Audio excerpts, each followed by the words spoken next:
ஆசிரியர் பெருமக்கள் அனைவருக்கும் இனிய வணக்கம். இன்றைக்கி நாம் இந்த வீடியோவில் எதை பற்றி பார்க்க போகிறோம் அப்படின்னு பார்த்தீங்கன்னா, யூஜிடிஆர்பியுடைய காலி பணியிடங்களை அதிகரிக்க இருப்பதாக தகவல்கள் வந்திருக்குங்க.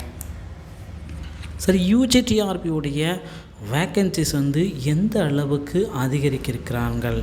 ஸோ எவ்வளவு வேக்கன்சிஸ் பார்த்திங்கன்னா யூஜிடிஆர்பியில் நாளுக்கு நாள் அதிகரிக்கிறாங்க. அதை பற்றிய ஒரு காணொலியை தான் இந்த வீடியோவில் நாம் இப்போ பார்க்கலாங்க.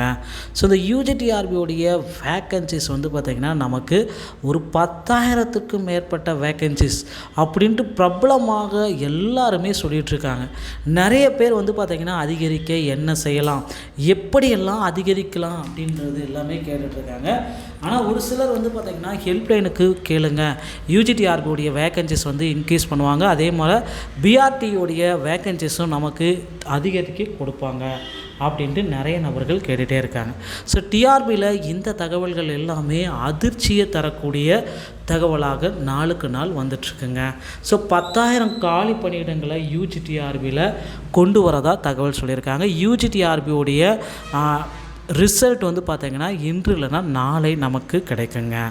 பழைய ஓய்வூதிய திட்டத்தை நிச்சயமாக முதல்வர் கொண்டு வருவார், எந்த விதமான சேஞ்சஸும் கிடையாது. சபாநாயகர் அவர்கள் அப்பாவு இந்த தகவலை கொடுத்துருக்காங்க. ஸோ கண்டிப்பாக பார்த்திங்கன்னா தமிழகத்தில் பழைய ஓய்வூதிய திட்டம் கண்டிப்பாக 100% அமல்படுத்தப்படும். இதில் எந்த விதமான சேஞ்சஸ் எதுவுமே கிடையாதுங்க.